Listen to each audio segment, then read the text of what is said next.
This is Breaking Down Security, and I am Brian Brake.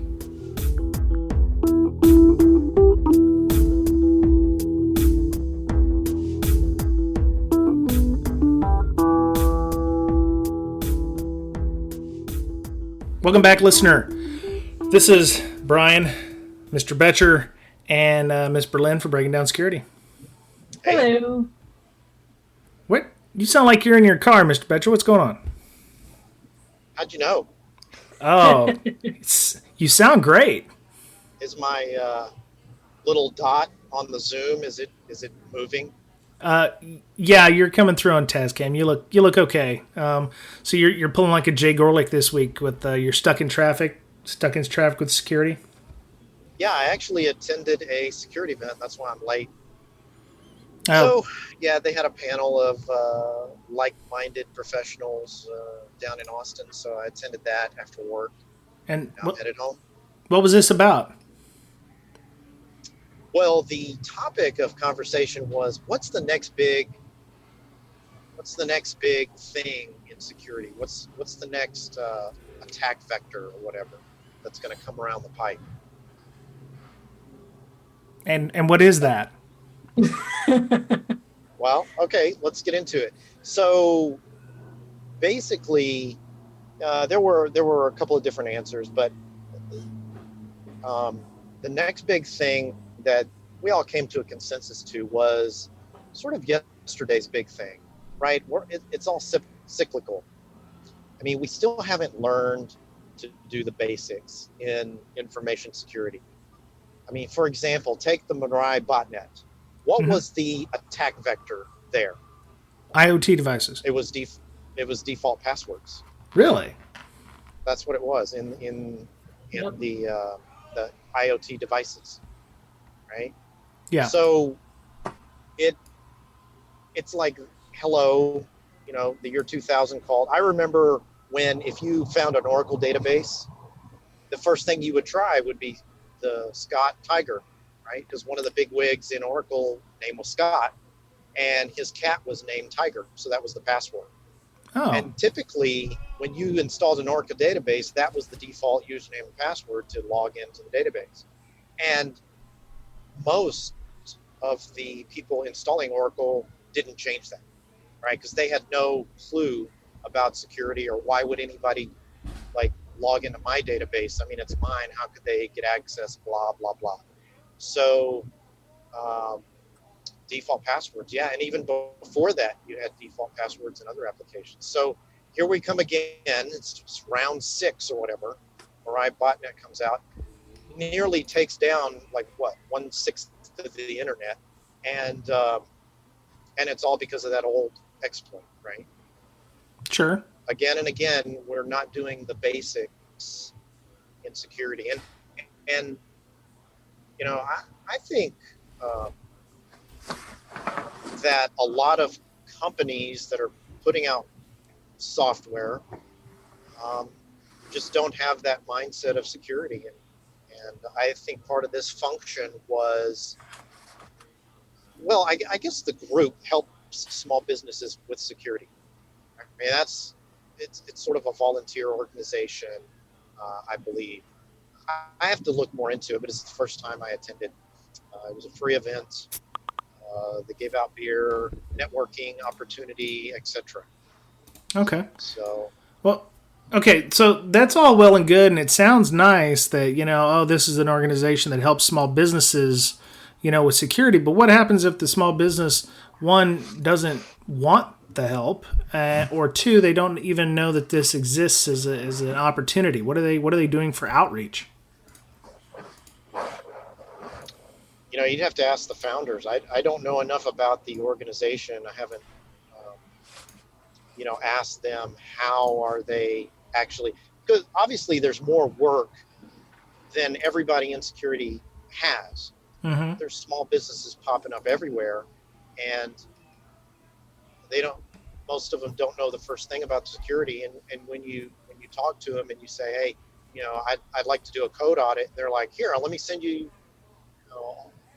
my source code via email. Right. And you're like, no. I don't want you to send me an email with your source code. Okay, that's step one, right?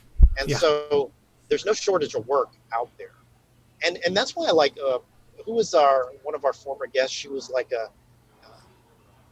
you've heard of account temps, where you can hire accountants temporarily to do your finances because you can't afford a full-time employee.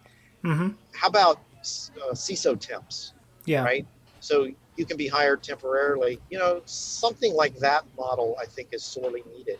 Well, In fact, that's a good business model. If anybody wants to take that idea and run with it, well, just temp CISOs, right? that was our Hire me for an hour, hire me for 10 hours, right? That was her big deal. Yeah, that was Kim Green. We did that one. I Yeah. think the middle of last year. She did the CISO as a service thing. I'll put a link in the show notes for that. So, yeah, really Sorry, awesome I'm driving. lady. I didn't want to sacrifice having a wreck with thinking of Kim Green. Yeah, yes, please, sir. Please, sir, do not have an Keep your accident. eyes on the road. Yeah, don't drive with your knees like I do. Right. Yeah. Right. So Only when I put on my makeup. yeah. So I mean, okay. So this organization, who's running it? It's in Austin, right? So I mean, there's already a fantastic InfoSec community over there and hacker community. What are they doing? Obviously, some people we might know is running that, right? I have no idea. Well, you saw the presentation. Who was giving the prezo?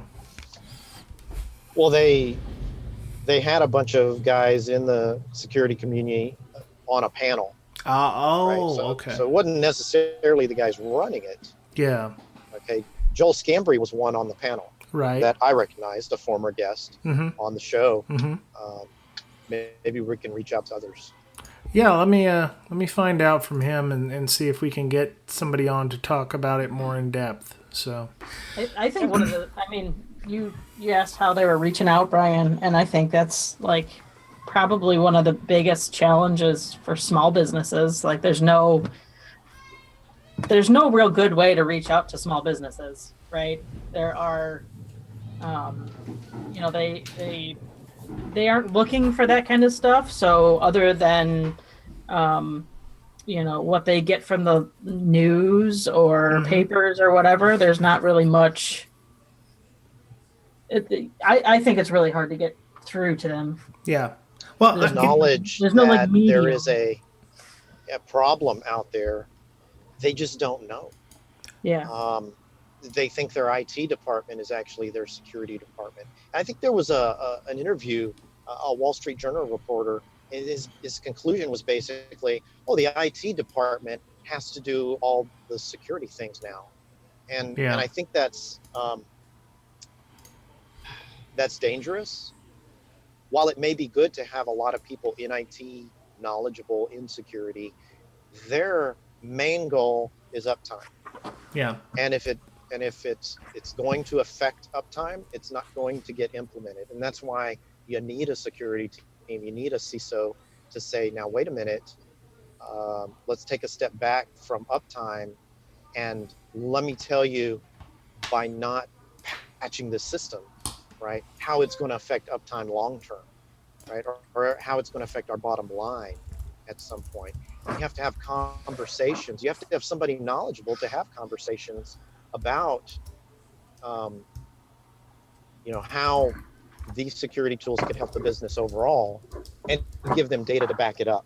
I recently had a conversation with one of the business leaders in a particular vertical in our company, and they didn't know what an intrusion detection system was, and they didn't know what a WAF was. They had some idea, but they didn't know how that was going to help him. All he was interested in was, how is this going to affect my app? How is it going to bring down my app? What are the risks? Is my throughput going to suffer for it? Are my customers going to have a bad experience if I put these security tools in place? And so my strategy was, okay, well, let's just put one of these things in for now and just have it listen, right? And then collect data. And then I will show you exactly what's taking place in your environment. And then once he saw that he was getting attacked 50 times a day from all over the world, and these attacks involved, you know, you know, uh, 40,000 hits on his application, and it came to a point after a few weeks to where the guy said, "You know what? I can't take this anymore. This is a no-brainer. We have to implement this as soon as possible." Right. So now we're in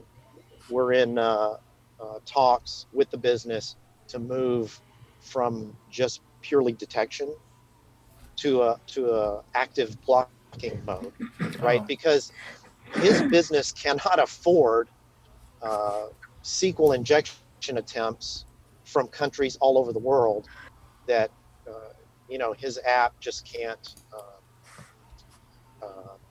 afford to go down because of it, or data from customers being lost if such an attack. And we had a conversation on how these types of things could be window shopping by attackers. Because if you look bad on the outside, chances are you're going to be bad on the inside. So you're ripe for hackers to just start attacking you if you look bad on the outside. Yeah.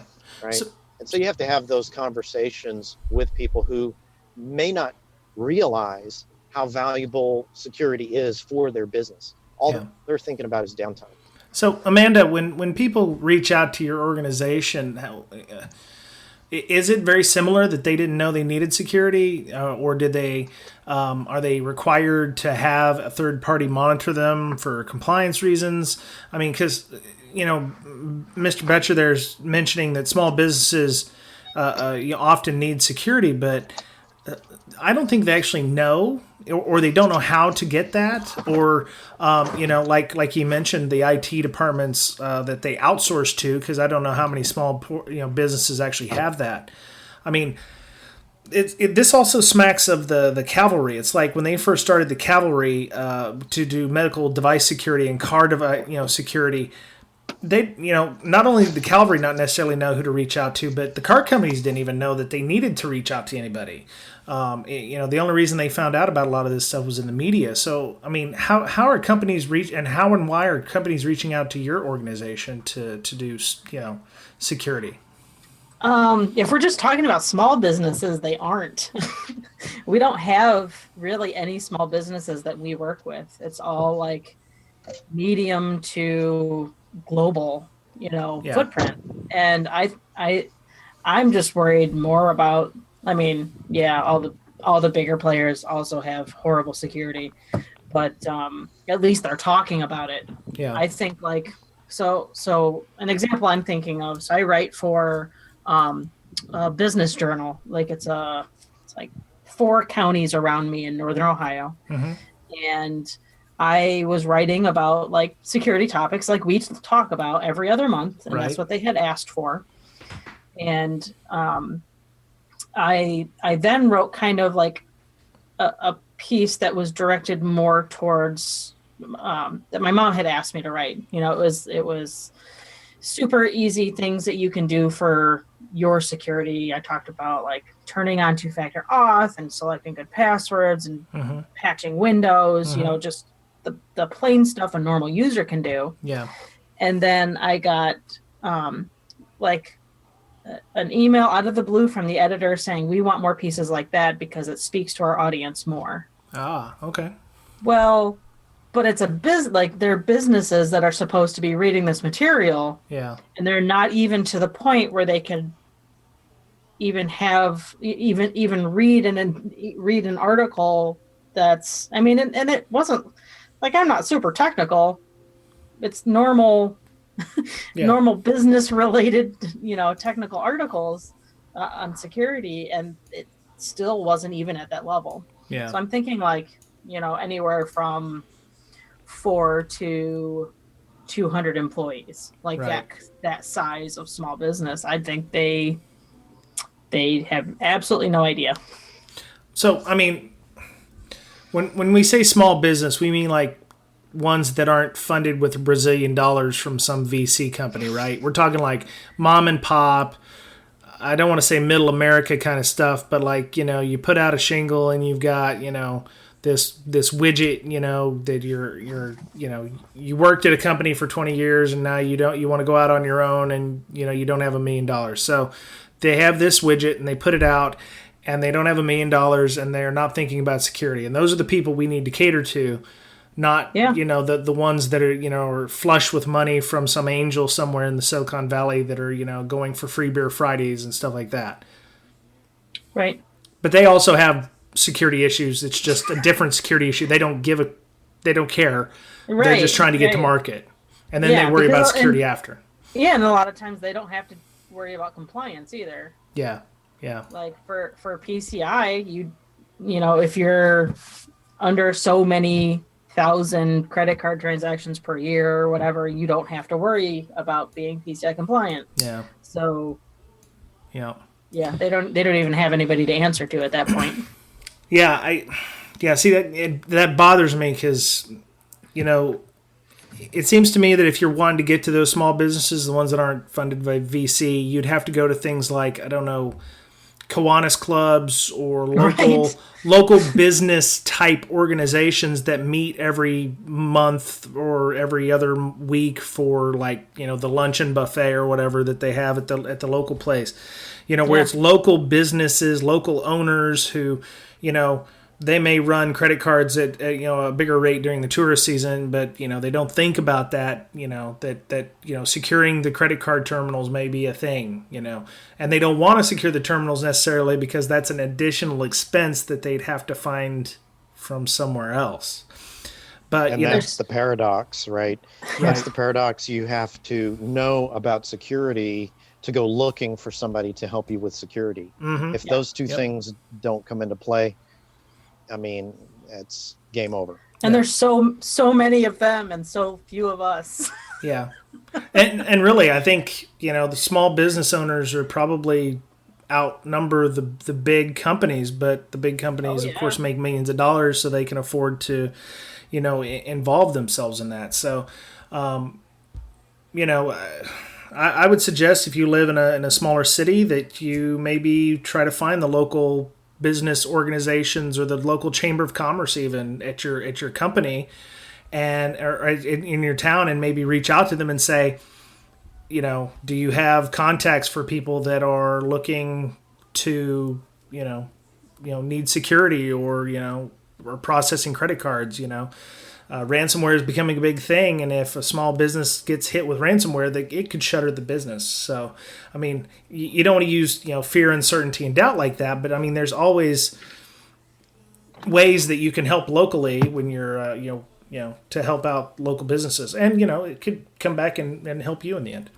So I know. Wait a minute, didn't you give a talk at something recently with some people, and you socially engineered a credit card out of somebody?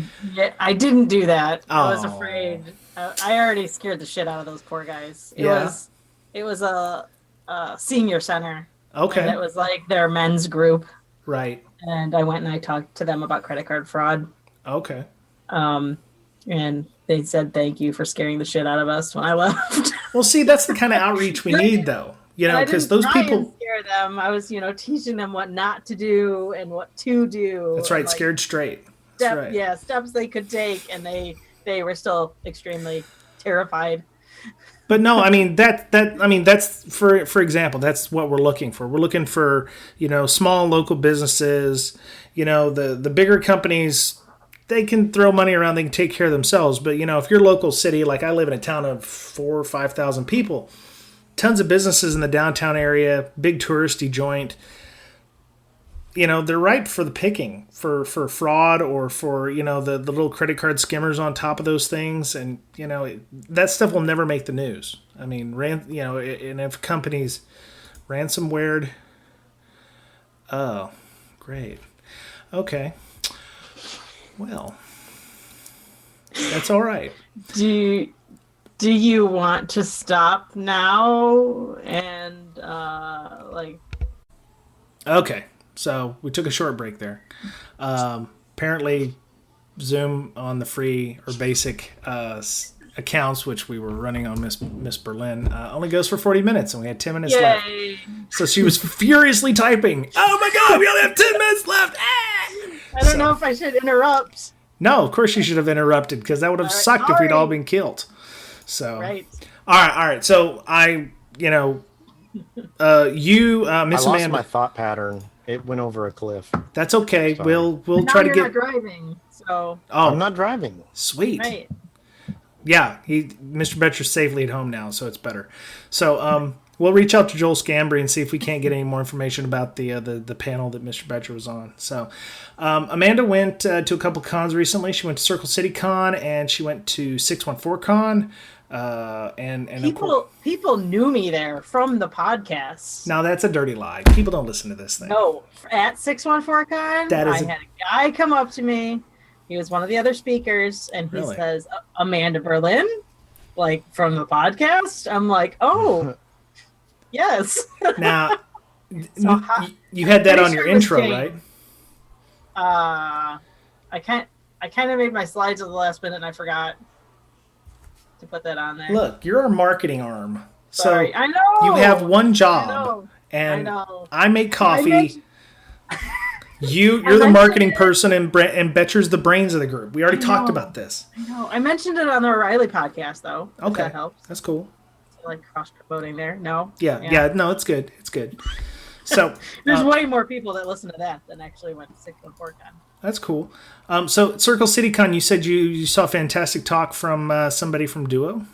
I did. She is awesome. Her name's Kendra Cooley. She talked. I like what she did. She kind of matched up incident response in like the cybers with incident response for like EMT firefighter type stuff. Really? Yeah, it was really cool the way that she kind of put it together. So You mean like takes the same framework that first responders use and made like a cyber incident? yeah, it was called something like it doesn't always have to be lights and sirens or something like that, meaning like you don't always have to do all hands on deck for every IR Right. incident. Like there's different levels, that kind of stuff. Well, that makes sense. I mean, certain departments may have, an incident response that doesn't affect the whole company. And if you put the whole company into one incident response, then you might be missing the actual thing that's going on over here, Right, which would be right. the misdirection that, Yes. so that makes sense. Interesting. got- That was really cool. Levels. Yeah. Right. Yeah. This is a magenta level event, Yes. Right. Yeah. Like Okay. DEFCON orange or whatever. Very nice. And what was your talk on at Circle City? I did not give one there. I gave Oh. one at 614Con. Okay. So what was your talk over there at 614 about? So a little bit about 614Con, I guess. So they try and do like all underground stuff, so they don't record anything. Really? It's at this brewery in Columbus, and really, really cool. Like they did a really good job with it. Okay. And they have a hacker space like across the way, so like there's the con going on, and they can walk over the hacker space and do whatever. Mm-hmm. So what is 614? Is that the area code? Or? Yeah, that's one of the Columbus area codes.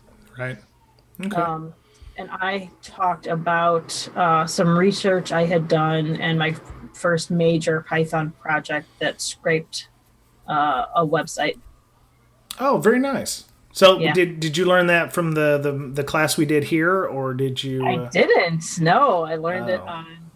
on years of trial and error of trying to actually learn Python. Okay.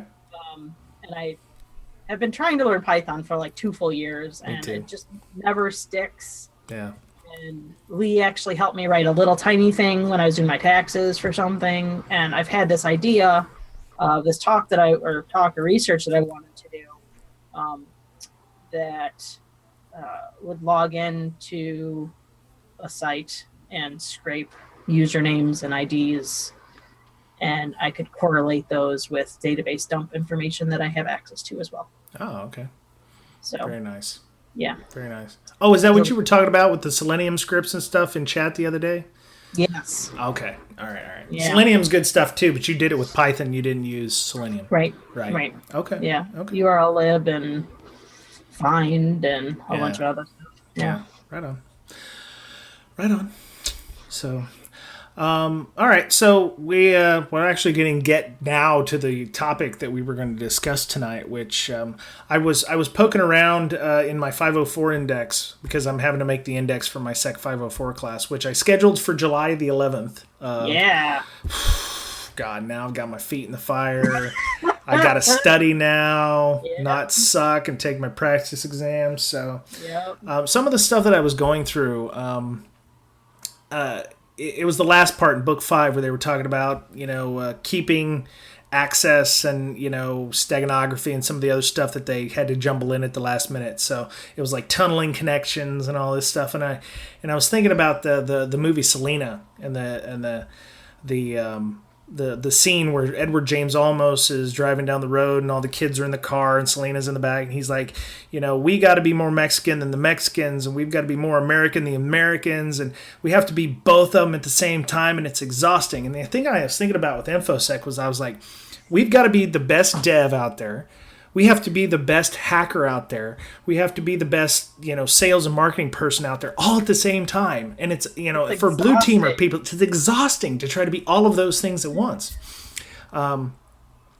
So yeah, I was trying to, look at that and, and it got me to poking around with the common weakness of enumerations again. And I found this PDF that Gary McGraw co-authored called The 7 Pernicious Kingdoms. And I remembered we talked about that with him on the show a few months ago and also in our book club that we had with his book.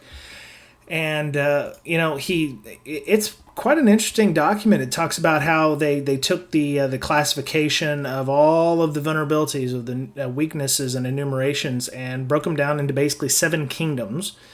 And the idea was that the category names, while useful, and I'm quoting from the PDF here, it says the category names, while useful to some groups of researchers, were too generic to be quickly intuitive to a developer in the context of day-to-day work. So I was thinking along the lines of how do you, you're the blue team guy and you've got to be the best dev out there. So you've got to explain to the devs how to dev things. So you've got to be the best dev and the best hacker and it's exhausting. So, this is I was going through some of this and trying to figure out how to use this to explain to developers, how you can help with the kingdoms and discuss this stuff. So, the taxonomy as they broke it down was input validation and representation, API abuse, 3 security features, 4 time and state, 5 error, 6 code quality, which they probably put it 6 that way. By the time you get there with the devs, they've embraced 1 through 5, hopefully. Number 7, encapsulation, and they put a little star for environment, which is its own thing. So I wanted to discuss maybe number 1 and number 2 if we had time, and talk about what the kingdoms are and why they wrote this PDF in the first place. And you can look at this. You can just look up 7 Pernicious Kingdoms on Google.pdf, or you can go into the show notes and it'll be there. So a kingdom, according to the definitions in here, is a collection of phyla that share a common theme. And phylum, of course, are specific types of more specific types of kingdoms. So, what's the name of the classification system for animals? I forget, but it's a kingdom, phylum, class, order, family, genus, species. I can't believe you remembered that. King Philip caught only 5 gray squirrels. Biology was my favorite in high school. I love me, man. Miss Dressel, science class, 5th grade. Miss Dressel, I love Miss Dressel. Kingdom, phylum, class, order. Statistics or what? No, science, man. Biology, like science class, where you classify in the animals, like Animalia, Chordata, all the way down to Homo sapiens. Homo sapiens is a genus and a species, and depending on they're trying to create new versions of the human species in science fiction novels. But the idea is you take your kingdom and you take one of the 7 kingdoms for input validation in this case. and you break it down into additional phylum class orders. It doesn't get that generic in this. I mean, you've got kingdoms and then class of those things. So for like input validation, of course, is buffer overflows.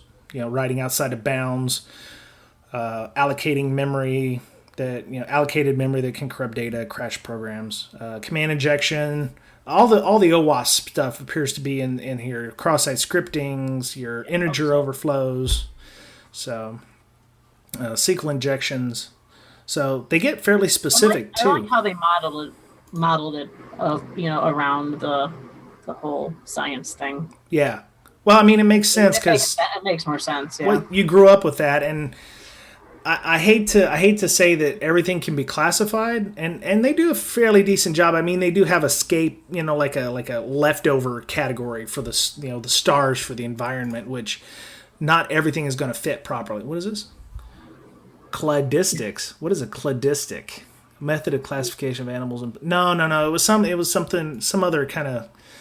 Y'all just talk amongst yourselves about how difficult it is to get a. Raise your hands if you think it's cladistics. It ain't cladistics, I'm telling you. Animal taxonomy.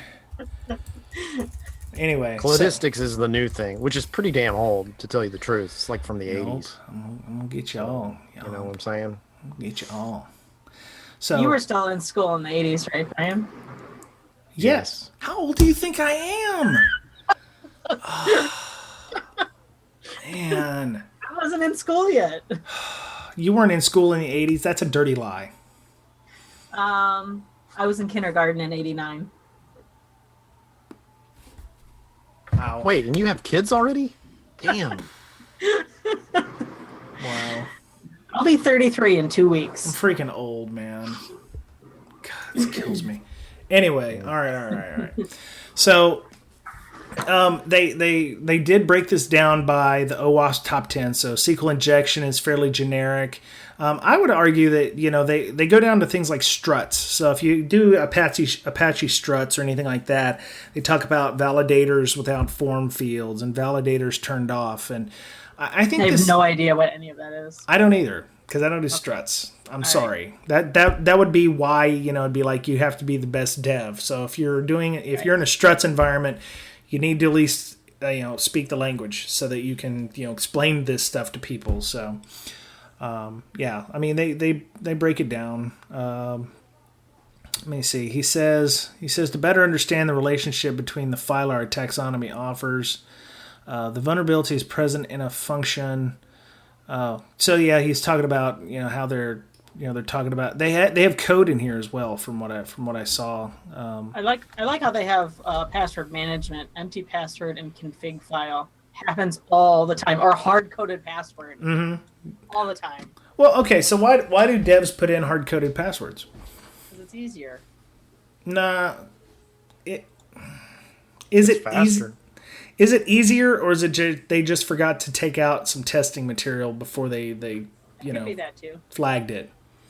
I mean, when I just did my Python thing, it was way easier just to leave the username and password in there. now see, you're not part of the solution; you're part of the problem. But I didn't care about it. Like that's like. Are you going to put this on GitHub? It's already on GitHub. Oh. The username and password's out there, but it doesn't matter because the account took me like 2 minutes to create. Okay. So yeah, I was, I was reading through this. It's only 8 pages, but it seems to work fairly well. And then I went over, I was going over to the CWE site, which I think is probably what every developer should have to train against, because there's a ton of stuff on there, and they're adding stuff all the time. It'd be cool if they came out with a cert. A cert, like a CIRT, like incident response, or like a certification? Like a certification. Oh, right. Well, what would it be about? I don't know. Like everything on this. Like how not to do any of this. Yeah. Well, I mean, it's MITRE, so it's the same folks who do the vulnerability lookups. So, yeah. CVE, I saw 2017, and they're up to like 1 million now. Yeah. What did they do that on purpose for, like future proofing? Oh, I don't know. Because I looked up CVE 2017 like 1000363, which I believe is that new stack corruption bug that they were talking about. Where, and that one actually came up. Let me read that one here. It's the small stack guard stuff. Oh, right. Where if you're running, a lot of OSs on your VM stack, the way that each OS allocates memory can cause issues. So there's like a whole new kernel patch out. There's patches for Ubuntu, CentOS, Debian, SE Linux enabled distros. You basically have to patch everything: glibc, all your ld.so and suid root binaries. So yeah, if you have not heard that, it's fairly decent write up on Qualys's website, which I'll have in the show notes for that. But yeah, it even affects all the BSDs and stuff. So if you're what I'm surprised is this didn't get a fancy name, an icon, theme song, mascot, all that stuff. It was just straightforward, right on Qualys's website, and they just took it for what it was. So, do you think they're getting away from that? I think Qualys got away from it. I think if it was anybody else, they might have tried to, set up a merchandise store and, all that stuff. So, yeah. Yeah. So I've got a story. Okay. When this was probably 10 years ago, I wasn't in security at the time. Yeah. But we had this app, and it was really important. Did a lot of financial stuff in the app. And we had an issue with the app's performance, and one of the developers showed me a secret page where he could just type in a form any database query that he wanted, and it would just run it. It would just pass it from there to the database, all the privileges you want. And that was kind of the thinking, not really back then, but I think even today it's the thinking of developers like, hey, if I have a problem and I need to troubleshoot, here's a great way to do that. Or if I need to run some sort of a transaction into our system, I can run it here, and I don't have to go through change control or go to the DBAs and have them do it and go through all the testing. I can just do it here. It's on a production system. I know what I'm doing because I wrote the app. Yeah. Right. Well, and I think that's just the thinking, right? You just don't have the mindset to think, well, how can this be abused? I think that's where we come in. We kind of think about things differently. We take things apart, right? We're sort of the anti-QA. QA is like, does this piece of software do what it's supposed to do? Yeah. Whereas we're like, does it do what it's not supposed to do? Yeah. Right. Right. So it's that type of thinking that companies need to have on their staff, no matter what position. Yeah. Well, right? QA. And it just so happens that those guys gravitate towards security. Well, yeah, QA and testing are thinking along the lines of it works as we want it to. Yep. We are trying to, well, we as in we, the royal we. Information security says, well, I want to buy, -12 of that thing, or I want to, make this API call and, be able to, dump database. As long as the test cases that the QA and the testers use verify functionality of the application, then it's going to work. What we need to do in information security, we have to be the best tester ever. Oh, wait. Sorry.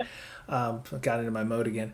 We need to inject test cases in that are going to check for those things. If we're worried about input validation and we know the basic underlying technology of whatever it is we're trying to build, we should have some idea on how to break it. And if we can't do security testing ourselves, red teaming or what have you, we can catch some of that in the testing and QA section by asking them to add additional test cases. Mm-hmm. And I don't know if you remember this, but I do. When you and I were working together at the place, we showed one of the developers that we could take what their app or their client side piece was talking to the server, and we could inject our own stuff into there. Mm-hmm. And we showed them, here's the app we're using. Here's how you can do it too, because there's a vulnerability. All you have to do is, change this field. Yep. Your client side checks, who gives a crap? Yeah. Right? If I'm an attacker, I don't care about client side checks. Yep. Right? I'm going to inject into the server whatever the hell I want. And their eyes lit up, and it was like, wow, you could actually do this. Yep. I never, and then of course they're smart enough to know, yes, it can be done. They just didn't think of that. Yeah. And they didn't think that there were tools out there that could actually intercept the network traffic and change it on the fly. Yep. Yeah, and this goes back to our initial conversation of, not a small business, but if you treat your developers as though, as that small business in this case, they don't know that they don't need this stuff or, these tools. We got to empower developers to have these tools. So in our case, Mr. Boettcher and I showed them Burp Suite. We gave them a free copy of Burp Suite, and we said, okay, you can edit the request before it gets sent to the server, and you can intercept the request as it's coming back from the server. So not only can you get past your form validation, which is on your front end before it gets sent to the server, you can also modify the request the server is sending back to the client and cause issues as well. And they're like, oh, like a monkey touch monolith moment, It was like, oh. So yeah. And then of course, after a few weeks, they probably were using Burp Suite better than we were. That is a true statement. But that's good. But I mean, you want to be rendered useless in many cases in that respect. You don't want them to necessarily have to keep coming back to you.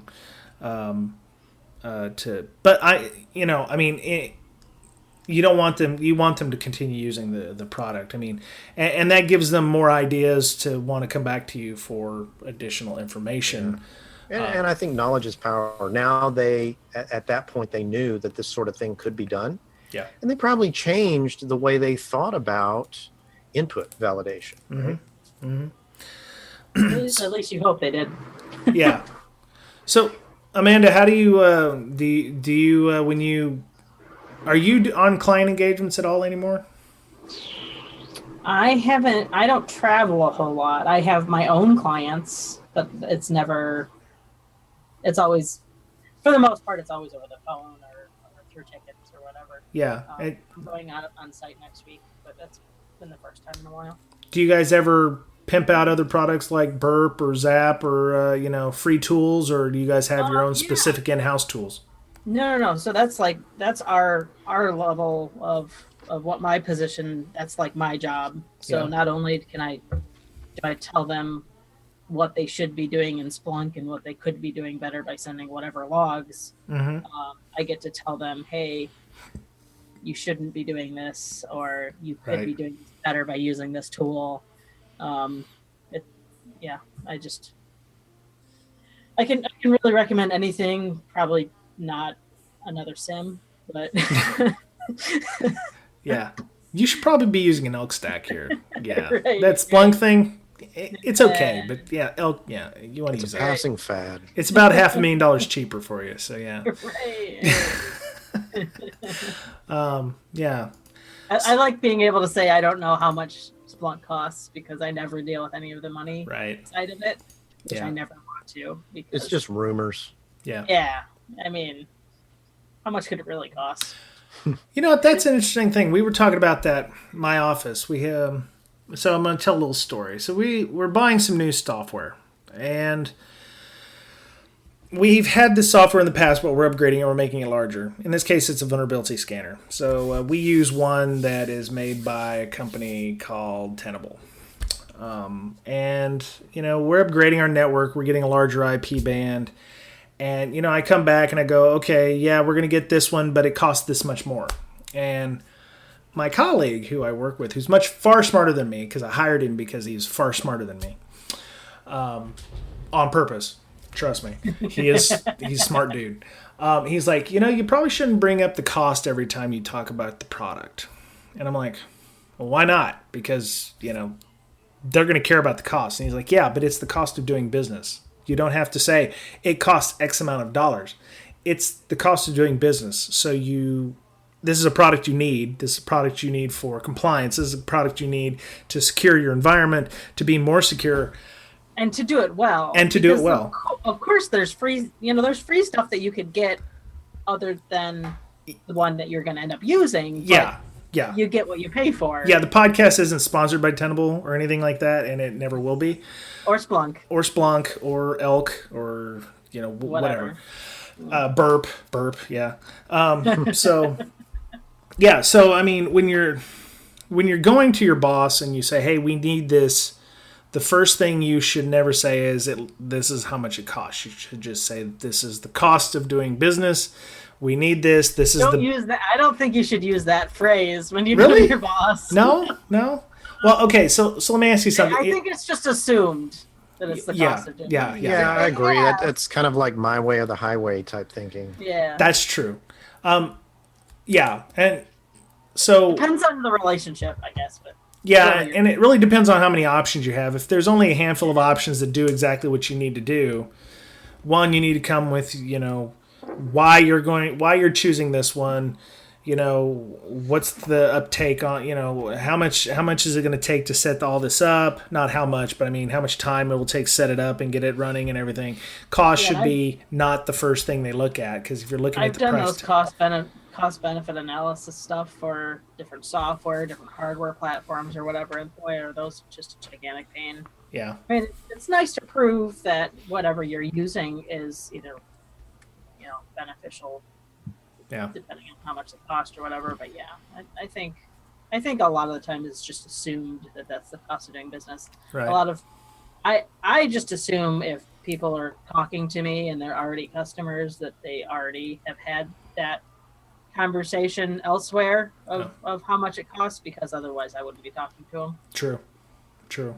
Or they've been told by their auditor that they need to get something. Right. So, yeah. That's good. Yeah, it's good to actually, have, real world examples. Again, growing company, you have your growing pains, and it's nice to see those things. So yeah, my colleague, who, like I said, is far smarter than me, I got learned this week to not go, oh, it costs $150,000 or something. It doesn't cost $150K. I'm just, not putting out real numbers, but yeah, so I got to remember to fix my delivery when I talk about things. So, and don't not haggle with your vendor. That's always good. Right. They give you the initial number, go, yeah, we're really only looking to spend this amount. It's like, and they'll come back. They will most likely give you a somewhat better deal. I won't say it won't be, like 85% off, but Well, if you really, really, really know what you're doing and you find like 5 flaws in their product, they might give you 85% off. Is that a true story? Ooh. I can't say. I cannot confirm nor deny that. Oh gods. Let me turn the recording off. Okay, it's off. Really. It's off. Oh, okay. Well, in that case. No, I'm just kidding. All right. Yeah, no, seriously, we're gonna have to. I need to figure out who you're talking about there. So, I'm done for the week. We're gonna have another interview next week, hopefully. And we had a great talk last week, Mr. Boettcher. You missed our good friend Hector Munseeger. I know, man. Did you listen to that one? It's on my list. It's on my listening list. Wow. Of course I'd listen to it, because by the time this goes out, I would. Oh, okay. All right. Oh, right. Very cool. So yes, I did listen to it. Very cool. All right. So yeah, it was great. Mr. Munseeger is always a good speaking interview type thing.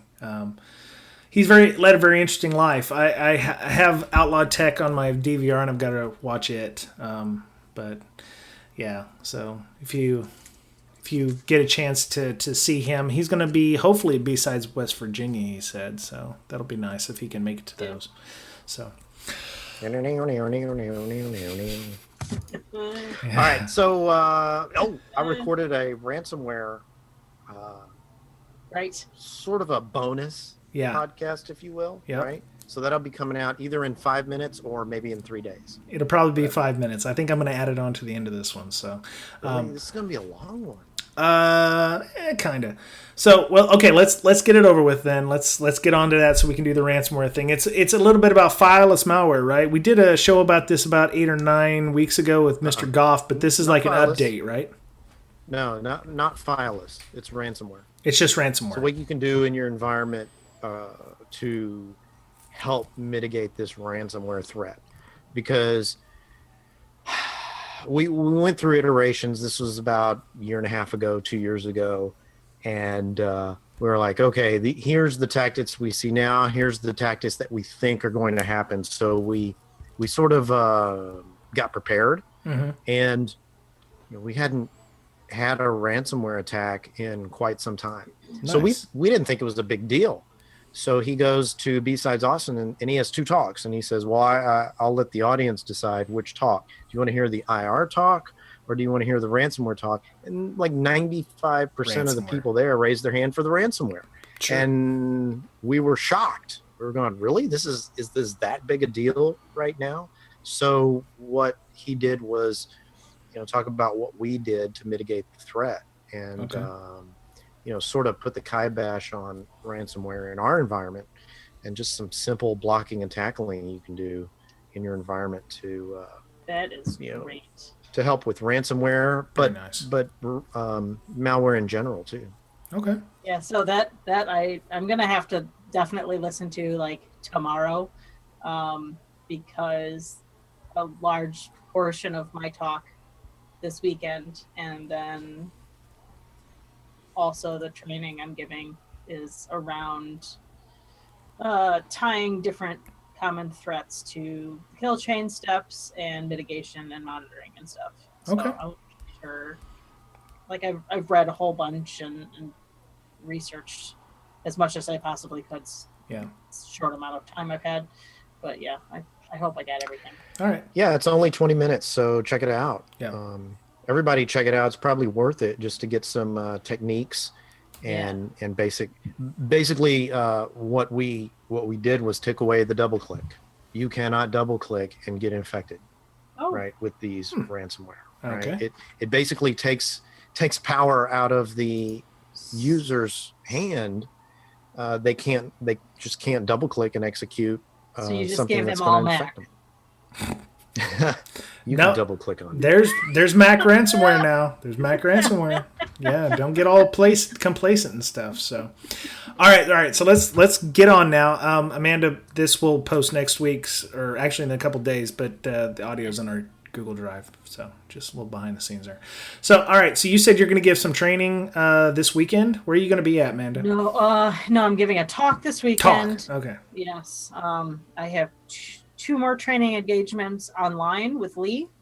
Right. We're doing like a half user education and awareness, half IDS IPS. Wow. Training. It's 3 hours. If you have a Safari subscription, it's free. That's an O'Reilly thing, huh? Wow. Yeah. And then awesome. I'm also giving training it's not training, it's called a tutorial. Mm-hmm. Because it's a 3-hour thing at O'Reilly Security Conference in October. Is that in New York with Andrew and Jerry from Defensive Security? Okay. Yep. Yeah, they were teasing that on their last show. So, they're going to be there at the place in New York. So, that's cool. All right. It'll be my first time visiting New York. Wow. Really? Yeah. Okay. Yeah. I visited a couple years ago. I went on a cruise from there to Bermuda and back. Bermuda's fantastic. Besides Bermuda, that should be a real thing. So, okay. So yeah, Mr. Boettcher, you got your ransomware talk coming up after the end of this show. CircleCityCon, you had a good time at that, like you said. Okay. So let's see. All right. So before we go, next class, the class we're doing right now with Miss Sunny and our web application pen test course is going crazy good. So our next class, which starts on July 10th, is with Mick Douglas. Mick Douglas is going to do some PowerShell for incident responders and beginners. It's kind of a beginner/intermediate course. We're going to basically start off with basic PowerShell. It's going to be 5 sessions. We're going to run it a lot like how we're doing our current training, where you sign up for $20 and you go to the class. Or if you want the videos, it's going to be $10 instead of $9, because I figured out how we're going to do that. So I did have a couple people ask. So Patreon is a monthly thing? Yeah. Right? Yeah. You don't need to pay $20 a month forever. Yeah, no, God, no. I had a couple people ask me that. Yeah, no, once the class is over, we don't expect you to stay there forever. Yeah. If you don't, you can drop it down. You could totally pay $20 a month forever. I completely understand how people would feel like, well, I can't afford $20 forever. No, if you just want to pay $20 for the class, and then content's worth $20. If you want to stop supporting us altogether, that's fine. Or if you just want to drop it to like $1, that's fine. I don't care. You don't even have to support the show if you just want to do the training. So Mick's class starts on 10 July, goes to August 1st. So what you'll want to do is, before the class ends, if you don't want to get charged another $20 for the next month, you'll want to dump your Patreon down lower. Once you sign up for the class, you get charged $20. So we're going to get our money if you go to the class. So you don't have to dump out at the end, but you're going to, yeah. So if you have any questions, contact us on our Slack. You can sign up for the Slack at breaksec.signup.team. And we'll be doing some PowerShell stuff inside of there, like we're doing with our pen testing course. So there'll be homework. So there'll be a channel where you can go in and talk to Mick and myself and everyone else and all the 450 other people who are, well, they're not 450. We've got about 30 people who are regularly on our chat at any one time. You can join us on there at breaksec.signup.team. You can also reach out to us on Twitter. There's the official show Twitter is at Breaksec, BRAKESEC. You said the guy at 614Con, his name was possibly James Kang. You said he was one of the speakers? Pretty sure that was him. Okay. James, my last name is Brake, like on a car, BRAKE. Breaking is just kind of a ha-ha funny thing. Some people don't get it. It's cool. I get people all the time. It's all right. Miss Amanda, how would people get a hold of you if they wanted to? On Twitter or our Slack channel at InfoSister. InfoSister. InfoSystir. Okay. Mr. Boettcher, last but not least, how would people get a hold of you? Get me on the DM. Ooh. Right, I'm on Twitter. He's all hip with the kids these days. Sliding into those DMs. Yes. And so what's your Twitter? At Boettcher Pwned. Boettcher Pwned. Okay. And you're on Slack maybe once a month, so that's cool. Mm-hmm. I really wish you were on there more, because you were very smart and you participate. Hey, I put on like a bunch of stuff today, dude. I know, I saw you. All right, so stick around after the audio. There will be some audio from Mr. Boettcher, and Goff's going to be on there. Mr. Goff, right? Michael? Yep. Okay. So you can listen to us on iTunes, Google Play. Please leave some feedback if you want to. If you want to support us on Patreon and you don't want to join the class, we have a $1, a $5, and a like a $10, $1, $2, and $5 level if you want to do that. If you just want to drop some a tip or something. That was it. Everyone have a great week. Bringing Down Security's out. We'll talk to you again real soon. Bye-bye. Bye.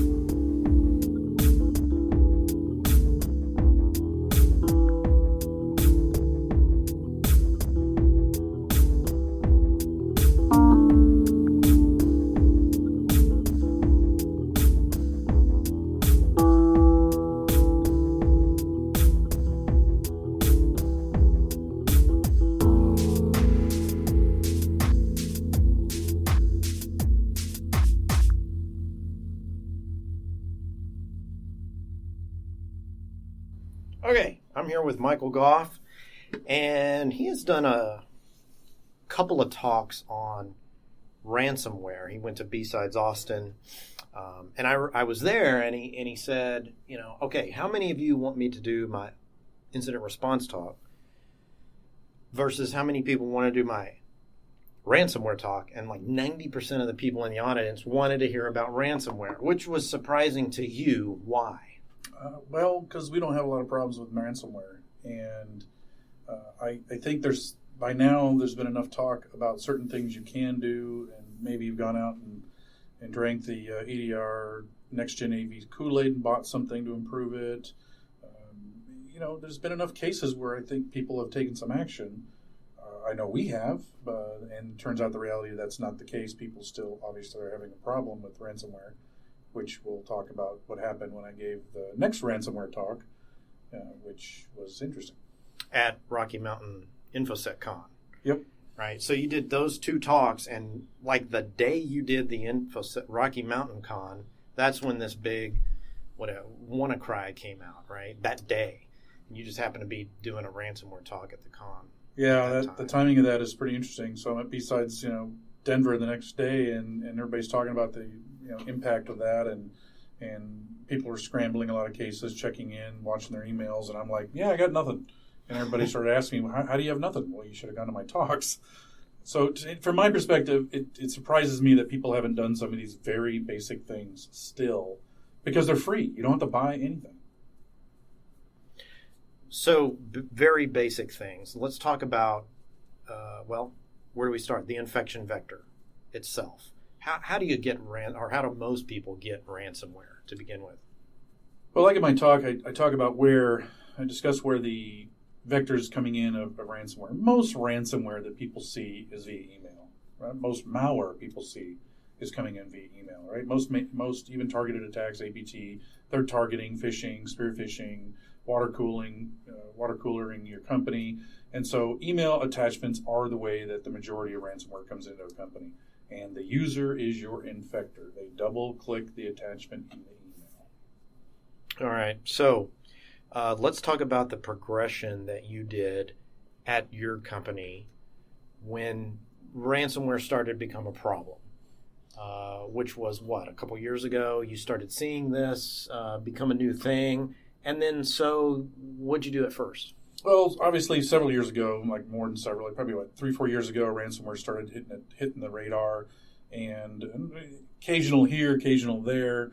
But about 2 years ago, suddenly it got a little more organized, and we started seeing regular campaigns, if not weekly, for sure monthly, where 1, 5, 15, sometimes 30, 50, even up to 100 start occurring. And in a 2-year period, we saw a very noticeable increase where the graph was probably going up at a 30-degree angle, or maybe even looking like a very wide bell curve. And it was very noticeable that if we didn't do something or make some changes, that the quantities that we were going to receive was going to go off the charts. Now, we had obviously analyzed malware in the lab, so we kind of saw what the makeup of these ransomware were, what kind of attachments they were sending us, what kind of things happened when you initially detonated them before the ransomware. And that gave us enough information to make some determinations for changes to our email gateway. All right, so how'd you determine what changes were supposed to take place? You just looked at what was coming and then what kind of infrastructure you had and see how you can, I guess, block, right? What kind of emails they were based on analytics? Well, it turned out as we analyzed these in the lab, there was a pattern. And the pattern was what was the default behavior in Windows when a user double-clicked these. They're all JavaScript or some sort of scripting attachment. So JS, JSE, WSF, WSH, HTA. So these have automatic executions in Windows. And so they were taking advantage of the fact that a user will double-click this attachment and it will detonate. It's not like a Word doc opens Word, which is how these usually come in sometimes. And instead, these things just .js, you double-click a .js, boom, scripting host kicks in and infection starts. And that's how most of these. So we saw that these attachments, and then by looking in Windows to say, well, who else has this kind of capability? It's a short list. HTA, WSF, WSH, JSE, JS, VBE, and VBS. And that handful of stuff, we then created a list and said we want to block these at the email gateway. There's no reason our company should receive these file attachments. Okay, so you looked at the attachments that had been coming in, which ones were valid and which ones weren't, and you got like 0 being valid. Is that what you're trying to say? That's what I'm trying to say. Now, keep in mind, a legitimate use for these kinds of scripting languages or these scripts do exist, but you can inform your users, especially if they're being blocked email-wise, put them in a zip file and password protect them. So it's a pretty easy educational thing, saying, "Hey, I can't send you a VB script or a payload that might detonate." Well, gee, go figure. Even Google this year blocked JS and JSE scripting as a dangerous mechanism. So even they understand that this stuff should be blocked. But we did it last year, so we're way ahead of Google. Yeah, and EXEs too. Google doesn't allow straight up executables, which I'm hoping that most gateways don't allow that as well, like email servers. Well, I think we shouldn't assume anymore. I think the point of this podcast would be to tell people, go check your email gateways and find out or test. I recommend a Hover account. Go get a Hover email account. They don't check or block anything outbound, which means you can send an EXE, a VB script, malware, whatever the heck you want, in a zip file without a password, and Hover will send it out. So it's a great test mechanism. So test your email gateway. What kind of attachments does your organization allow? Yeah, and they need to be tested from the outside. Don't go internally and send yourself or a colleague something, because that won't hit your gateway. No, that's just going to go exchange to exchange. Yeah. All right. So blocking malicious attachments or potentially malicious attachments. And the use case for those would be mostly developers, right? And they're smart enough to figure out, oh, this was blocked. I need to change my method of sending things, right? Yeah. We all know. Go figure. Yeah, we all know that in the course of sending each other batch files, we don't send the .cmd or .bat file. We copy what's in that, paste it in the body of the email message, and then boom, send it away. So developers are smart enough, engineers are smart enough to figure out how to fix this problem. But malwareans are going after the typical user, which is nothing more than the infamous double click that Windows is so prominent for. Okay, so what was the next iteration that the malwareans did? You started blocking these files, and apparently they started noticing, right? Your level of hits on JS, JSE, WSF went down. Yeah, shockingly, there was another thing that occurred before that. If you remember, we also implemented the scanning of Word docs. So once you block these file types, they will change their MO and send you different file types. They'll put the scripts inside of something like a Word doc or a PDF. You sound like you're being targeted, though. I think they actually are conscious of, they don't just spray and pray. They actually know that you're blocking these. So I've said this at my talk, said this in Austin, said this at Rocky Mountain InfoSecCon, and somebody from the DoD did walk up to me after my talk. He says, "I can't tell you anything more, but your assumption that your domain is being monitored, tracked, and or there's analytics on it is correct." So that tells me that there is some success rate that these kits that they're doing on the internet, mass selling these ransomware kits and using that whole delivery mechanism, comes with it some analytics to say what kind of success rate occurs with various domain names. And we saw after about 5 months of these blocks being in place, we were receiving thousands a month, and by the end of last year and up to today, which is June, we've received 0, and I mean 0. Well, I take that back. We received 1 because we didn't believe it, so we had to test it. And I sent us an email to say, "Yep, I got it. That the block is working," because we get copied. I get copied on these emails as they come in. So that's a good thing to test the fact that your blocks are working. But yes, we got 0. Yeah. So what you did in the gateway was not only did you block these from going to the user, but you sent yourself a copy. Correct. So that you could look at them and see, well, is this really malware? Am I blocking the wrong things? Is it actually working? Yes. Right. When we first turned this on, we were getting maybe hundreds a week. By the time we were done, the months, we were getting thousands a month. Now, we, of course, just have to sample these, but we're also looking for what are they changing? Did they change anything in the scripts that they're sending us? Did some unique thing? The answer was basically no, and then, of course, it died, so there was no need to review them anymore, and now we don't get copied on anything. What we do see now is Word docs with password-protected files. Inside that, VB script. Now, see, we predicted that, right? We did predict We predicted the next iteration would be documents that are encrypted and the password is in the body of the email. Yep. And that actually took place once the blocks of the JSE and and also the malicious Word docs were being blocked at the gateway, all of a sudden these encrypted documents started coming. So what did we do then? Yeah, we got hundreds of Word docs with macros. We no longer receive Word docs with macros because we dropped those. And that's the cool thing. So they've, through analytics, I assume, I've realized, well, those don't work. Let's send this type of document, which will work. Why? Password protection gets by AV, it gets by your sandboxes, it gets by your advanced malware solutions, your last lines of the world, your Cisco AMPs, your FireEyes, and all that, because it can't inspect a document that has a password on it. Okay, so they started sending these, which is less than ideal because it involves the user doing a series of things to actually infect themselves. They have to open the doc. They have to take the password out of the body, enter the password, and then they have to click on the alloy object inside the Word doc. So that's a 3-step process that gives the users a lot of opportunity to say, wait a minute, this doesn't seem right. Yeah. So it's less than ideal, but it's the only way to actually get anyone within the company through email infected, right? So they had to resort to this method. And so what did you do? You put in the header or in the subject of the message in the gateway, warning unable to scan. So that was another indicator, right? Of, you may want to think twice before opening this. All right, so that was the next iteration. Well, the other iteration we saw, we don't see, which kind of surprised me, is Word docs that are password protected, but we're still not seeing macros.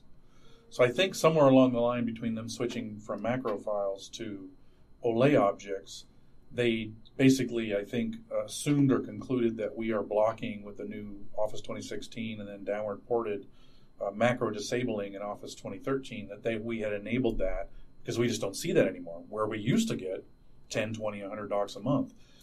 So I think they made two assumptions. Scripts aren't allowed, macros aren't allowed. We're sending you Word docs password protected with OLE objects. Good luck with that one. And that's where we're at today. All right. So that's the whole progression. Now, did you do anything further? I mean, that sounds pretty good. You're still getting, anything encrypted as an attachment, you get sent a copy to you, right? So you can inspect. Correct. And of course, that only takes a couple of seconds. You look at the message for like 1 or 2 seconds and you're like, oh, this is okay. Or, oh, crap, this is a phishing email. Yeah, they're usually pretty obvious just by looking at the way the message is crafted. They're short. There's not a lot of text in them. The password is somehow obfuscated. They use code. They use phrase. They use all kinds of things to get by those spam filters and outbreak filters. Yep. Unlike a real complex email that has all kinds of fancy stuff in there, these things are short, sweet, to the point, and just basically so the user doesn't think, just open. Yeah, and they usually say like invoice or hey, it's urgent or something like that. All right, so what did you do next to try and prevent the 3-step process of actually getting infected? Well, like you said, we predicted this ahead of time because we saw this transition of lots of scripts, lots of Word docs with macros, and occasionally these Word docs with OLE objects. And whether they're testing it or whatnot, who knows at that point. But in the course of looking at those, we looked at them and said, well, when you double-click this, it launches the thing. Wait a minute. We could change the way the double-click behavior, deny the double-click behavior, and suddenly the user would now not infect themselves. So we realized that if we change file association on the malicious script types, because keep in mind, right, we blocked the raw script coming in, but they can send you a zip file with it. They can send you a Word doc, a PDF. They can send you a link to a Dropbox. We've seen that. Or a Google Drive. We've seen those as well, where the link then downloads the Word doc, which inside that has OLE object, or downloads the JS script that says employment form or invoice, and the user would then double-click it. So however they can get by your defenses, which they can, there's lots of methods and options, we noticed that it was still the user double-clicking that was the infection point, and that we could actually alter the file association for these malicious types. Instead of automatically doing the host engine, script engine execution, we would just go ahead and say, well, why don't we just open this in Notepad? And now suddenly these things don't detonate. Yeah, but that affects developers, right? developers know how to fix this, and they're not double clicking VB scripts. They're going to open them in an editor and do their thing and test them at the command line with the proper way of doing scripting, and not double clicking them in the desktop. Okay, so in order to change the file association, that's what? One command, right? You can use the assoc command on the command line, or within the GUI default programs, change file type associations, find your scripted host. There's about 6 entries for that, and then of course be sure to add your HTA to get rid of the HTML automatic execution, and change those all to Notepad. Boom, done. So even in Word, when you if there's an OLE object in Word, looks like a little icon, user clicks that, it gives them a warning that says, hey, do you want to open this VBS? You say yes, user says yes, and then what happens? If the file association is Notepad, it pops up Notepad? Pops up Notepad, and you're looking at this very weird obfuscated script, which a user would be able to say is immediately weird because they can't read it. Because these guys, one of the things they do is make the script completely hard to read. So they can't possibly get themselves infected at that point. Not unless they want to drop the file to the command line and do it the old-fashioned way, and pretty much only the developers, and they know better. Or security people that do it on purpose. Right. Okay, so then it wouldn't be possible for a user to infect themselves unless they knew how to execute a script via the command line. Yeah, they'd have to engineer it. They'd have to go out of their way, really out of their way, to infect themselves. And what percentage of malware could this prevent? Ransomware. Oh, well, in our case, in 6 months, 100. When was the last time you had Knock on wood. When was the last time you had someone get ransomware in your environment? December, but that came from external email source. So it was actually because somebody went to their email, Gmail, I believe it was, and they opened a document within that on their work laptop. It wasn't because it came in through our organization. So we've not seen a ransomware internally since we enabled these things back in a year ago. So 7 months for that one in an entire year. Where these rules applied, we've not had any in a year. We have as you know, we have this place, a weird cluster of servers that's used for a specialty item. They got it, but then we applied these rules to that, and now they don't get them either. So the only ones we've gotten is people that have gotten outside our company on their work laptops doing something they weren't supposed to. Mm-hmm. And the file associations, as they get pushed out, would break that. All right. So there you go, folks. No ransomware in a year, knock on wood. Yes, knock on the old head, noggin. Anything else? Deny the double click and, deny scripting at the gateway and give yourself a copy of malware so that you can go play around with LogMD and see what these new techniques are, right? Right. People see this. We tell them, save a file, send it to us, we'll play with it in the lab. The other important part is do this to your mom, your dad, grandma, grandpa, your kids, your wife, small business computers that you know. These people will never notice you made this change. We've done it to my chiropractor. And they can double-click these accidentally now. And if you see a bunch of gibberish in notepads, what I told them, next time I'm in, you can tell me and I'll look at it. And so it really is a simple fix for SMBs, which don't have to buy a $100,000 EDR or an Next-Gen AV or do anything funky. This is through GPO if you're a bigger company. Easily done. Works with all file-based malware. Huh? All file-based malware. Maybe even fileless, because I think VB script tends to be in those. You can even break PowerShell. You can break PowerShell from launching PowerShell ISE too. Make it open in Notepad. Wow. Okay. That's it. Tune in next time for another episode of Breaking Down Security. Bye-bye.